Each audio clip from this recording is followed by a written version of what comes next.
Bill Cosby in the Playboy Mansion. Oh, no. Oh, For many years, Eddie Murphy and Bill Cosby had bad blood, a quiet war behind the smiles. It was one of Hollywood's most bitter and long-lasting feuds. Now the truth is out. Eddie Murphy finally speaks up about their long, bitter fight, and it is a story you won't believe. Get ready to hear all about this big clash. The start of the bad blood. The real start of the fight between Eddie Murphy and Bill Cosby goes back to a phone call in 1986. Eddie Murphy, who had always looked up to Bill Cosby, had never even met him before this call. But then, the phone rang. Cosby called Eddie up and started telling him off. Cosby was upset about Eddie's jokes, saying they were too dirty and full of bad words. Eddie said it was real weird because Cosby acted like he had the right to tell him how comedy should be. Eddie even said that when Bill Cosby scolded him, he felt like one of the Cosby kids, forgetting he was a grown man. Eddie Murphy was shocked. His old friend and fellow comedian, Joe Piscopo, remembers Eddie being devastated by the call. Eddie told Joe that Cosby yelled at me for like 20 minutes. Eddie Murphy decided to tell this story in his famous 1987 comedy special called Eddie Murphy Raw. In the special, Eddie showed how Cosby talked, saying things like filth, flying filth. Eddie's answer was bold. I don't say filth, flying filth, a rude phrase to you. After Cosby's call, Eddie Murphy went to his hero, Richard Pryor, for advice. Pryor was known for his raw, honest comedy, very different from Cosby's clean style. Eddie told Pryor that Cosby said his jokes were too dirty. Pryor's advice was simple and strong. He told Eddie to tell Cosby to go away in a very rude way. Pryor asked Eddie, "Do the people laugh when you say what you say?" Eddie said yes. Pryor then asked, "Do you get paid?" Eddie again said yes. Pryor then told Eddie to tell Cosby, "Have a Coke and a smile and shut up." Pryor even called Cosby a Jell-O pudding-eating person, a playful but pointed insult. This advice from Pryor made Eddie feel good about his own comedy style and gave him the strength to stand up to Cosby. Eddie Murphy Raw was a huge hit. It made over $50 million, which was a lot for a concert movie back then. The movie also set a record for using a lot of strong language, showing how much people liked Eddie's bold and unfiltered humor. Many people who watched it loved Eddie's impression of Bill Cosby. This fight was more than just about bad words. Bill Cosby believed comedy should be clean and family-friendly. He wanted to be seen as America's dad, a respected figure who taught good lessons. His popular TV show, The Cosby Show, was the biggest comedy show of the 1980s and showed a rich middle-class black family trying to move away from bad stereotypes. But Eddie Murphy, like Richard Pryor, wanted comedy to be raw and real, reflecting life as it truly was, even if it was shocking. Eddie Murphy later said that Cosby had a weird thing with him. He felt Cosby was mean and unpleasant to him. Eddie thought Cosby saw him as a threat, because back then it felt like one black person at a time was getting in the mix in Hollywood. This means Cosby might have been worried Eddie would take his top spot. So, the talk about language was a way for Cosby to attack Eddie, who was a rising star. This was not just a small fight but a big power struggle in comedy, especially for black entertainers trying to make it big. The comedy world has always had different ideas about what is funny. Some comedians, like Bob Hope and Bob Newhart, were known for clean comedy, which means no bad words, no rude jokes, and nothing too shocking. They wanted to reach the biggest audience possible, and TV rules often pushed for this kind of humor. But then came comedians like Richard Pryor and Eddie Murphy, who were known for raw or blue comedy. This style was more honest, often used strong language, and talked about real-life issues, even if they were uncomfortable. Many felt that getting laughs from clean material was harder, but others believed that relying on rude words showed weak jokes. Eddie Murphy chose the raunchy path, which set him apart from Cosby and showed a new direction for comedy that was not afraid to push boundaries. The quiet years. After the jokes in Raw, the fight between Eddie and Cosby went quiet for a long time. But the bad feelings were still there, just hidden. One time, in 1989, they were both at a celebrity softball game. Eddie's team from his movie Harlem Nights played against Cosby's team from his movie Ghost Dad. A photo from that day shows how much they disliked each other. Cosby was turned away from Eddie, looking like he just wanted the day to be over. Sidney Poitier, another famous actor, stood between them, trying to make peace. But even his great skills could not fix the deep dislike between them. The photographer Kravitz said, "They did this for charity and didn't care for each other," confirming that their bad feelings were very real. Both of their movies, Harlem Nights and Ghost Dad, did not do as well as hoped. Harlem Nights made some money, but critics gave it terrible reviews. Eddie even said he just wanted to direct to see if he could, and found out he could not and would not do it again. Ghost Dad was a flop, with one critic calling it a desperately unfunny film. They could have become friends over their shared bad luck, but Eddie's career got better, while Cosby never had a main role in a movie again. For many years, Eddie Murphy did not talk about Cosby in public. This was very clear at the Saturday Night Live 40th anniversary show in February 2015. The show wanted Eddie to do his famous Cosby impression in a skit called Celebrity Jeopardy! Norm Macdonald, another comedian, tried for a whole hour to get Eddie to do it. But Eddie said no. He said he would not kick a man when he is down, and that he did not want to turn my moment on the show into this other thing. Eddie's choice caused a lot of talk.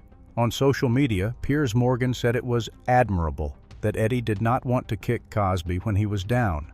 But Judd Apatow, who often spoke out against Cosby, strongly disagreed.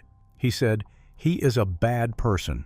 That is not loyalty. It is choosing to support a rich, bad person over many victims." This showed how complicated feelings were about Cosby as more stories came out. What is even more surprising is that Bill Cosby himself thanked Eddie Murphy for not making fun of him. Cosby said, "I am very appreciative of Eddie, and I applaud his actions. During this time, Eddie Murphy was trying to be more careful with his public image. He was playing it safe and staying away from risky jokes." Some people felt that the strong, fearless comedian who used to challenge everything had changed.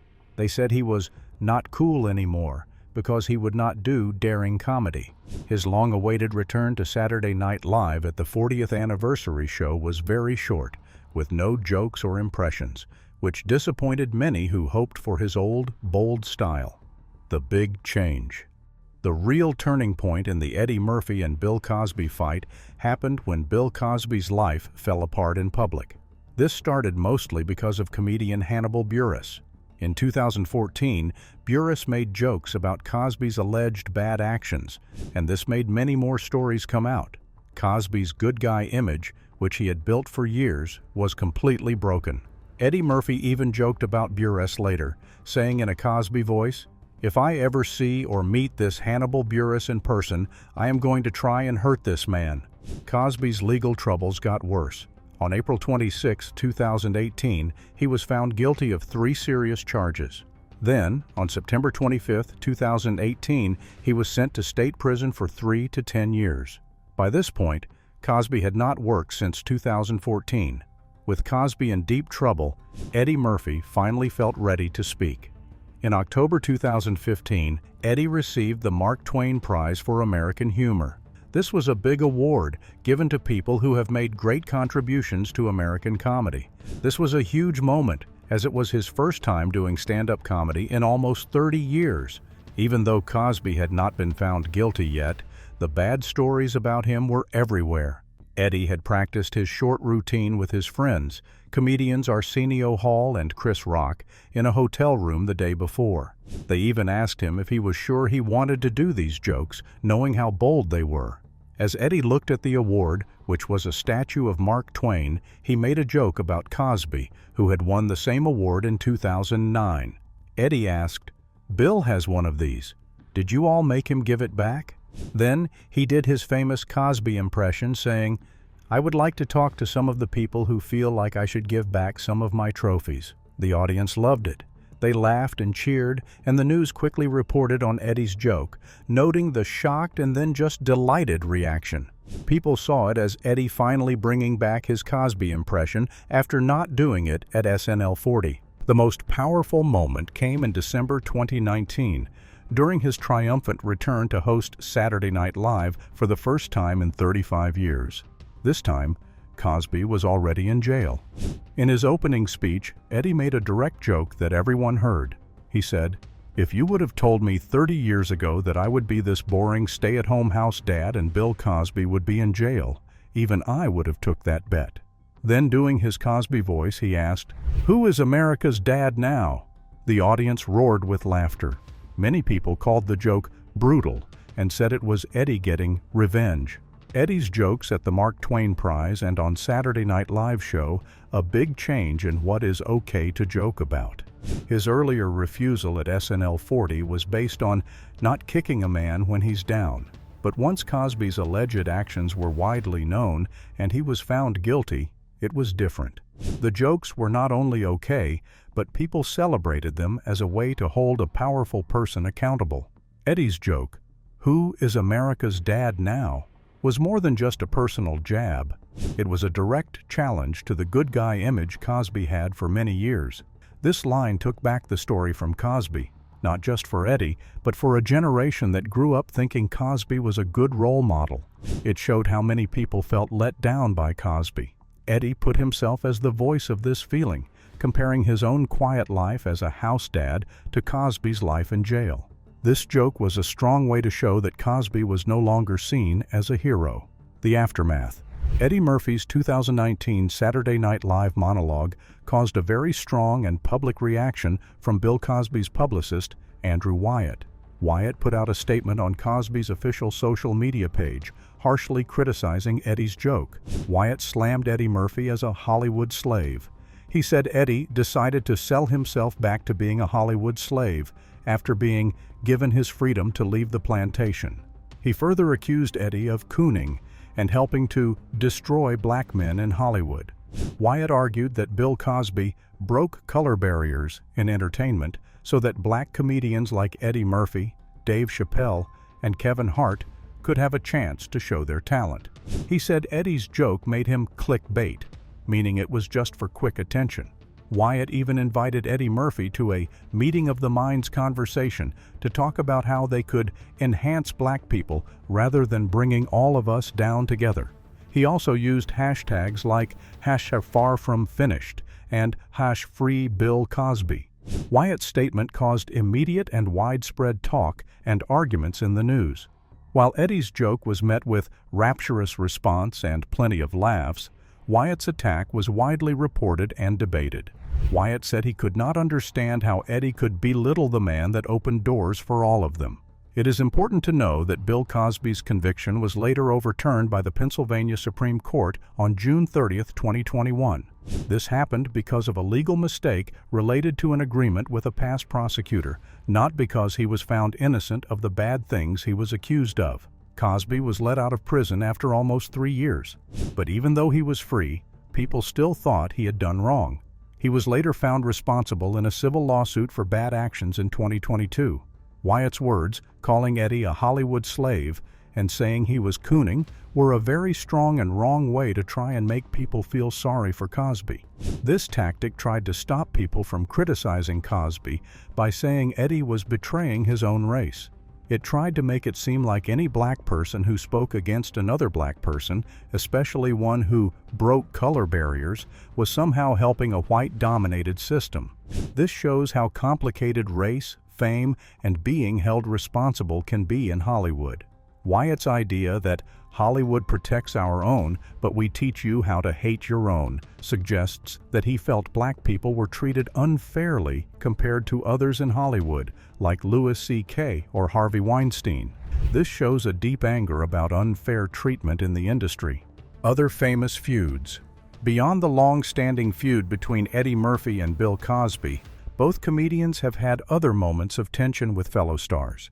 These stories show that even the funniest people can have serious clashes. Before Eddie Murphy came along, there was another big rivalry in black comedy: Richard Pryor versus Bill Cosby.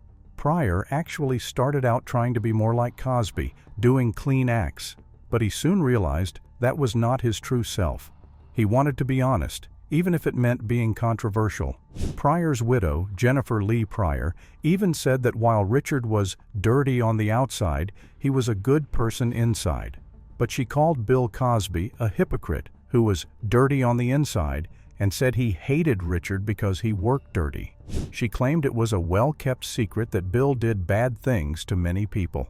This shows how deep the divide was between their personal lives and their public images. Pryor once made a very bold statement during a show, saying that money does not mean anything if your son is killed by a police officer. This was a very strong and direct comment that showed he was not afraid to speak his mind, unlike Cosby, who was always careful about his image. This moment was like a coming out for Pryor, showing everyone he was not like Cosby.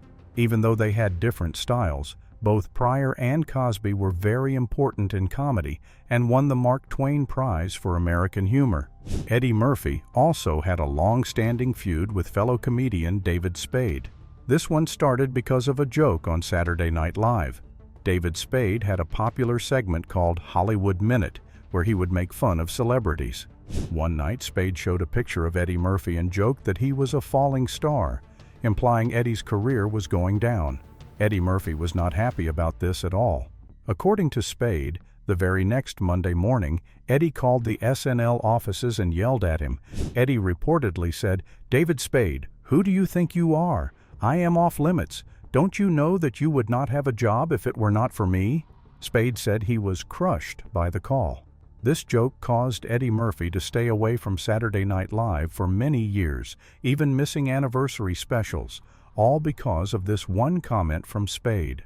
It was a big deal that Eddie did not come back to the show for so long. Eventually, after more than 20 years of not speaking, they made up. Chris Rock helped them talk things out. In 2011, Eddie said he was no longer angry at Spade. Spade later saw Eddie in his car, and Eddie said, "Hey Spade, how are you doing?" They shook hands, and Spade said, "Hey Eddie, glad we are good." This showed that even long-held grudges can sometimes end. Eddie Murphy also had a difficult relationship with director John Landis, who directed some of Eddie's big movies like Trading Places and Coming to America. After a sad event that hurt Landis's reputation, Eddie had to fight with the movie studio to get Landis hired to direct Coming to America. But even after Eddie helped him, Landis reportedly showed up with a lot of attitude. There was a time when Landis publicly got involved in one of Eddie's TV deals that had nothing to do with him. Eddie claimed he grabbed Landis around the throat and warned him to mind his own business. Eddie said that when Landis tried to grab him back, he cut his wind off, and the director fell to the ground. This difficult relationship might be why Landis did not direct the sequel, Coming to America. Another lesser-known tension involved Eddie Murphy and Garrett Morris, one of the original cast members of Saturday Night Live. Eddie Murphy once told a TV magazine that an SNL producer had tried to Garrett Morris me. This meant that the producer tried to sideline him or not give him good roles, similar to what Garrett Morris had experienced on the show. This shows that even as a rising star, Eddie had to fight to make sure he was treated fairly and given the chances he deserved. These stories show that the world of comedy is not always laughs and smiles. Behind the scenes, there can be real disagreements and power struggles, even among the biggest stars. The long fight between Eddie Murphy and Bill Cosby shows how much things have changed in our world about famous people and what we expect from them. What started as a difference in comedy styles became a big public moment that changed how both men are seen forever. Eddie Murphy finally speaking up was more than just a personal act. It was a public statement that the rules for famous people had changed.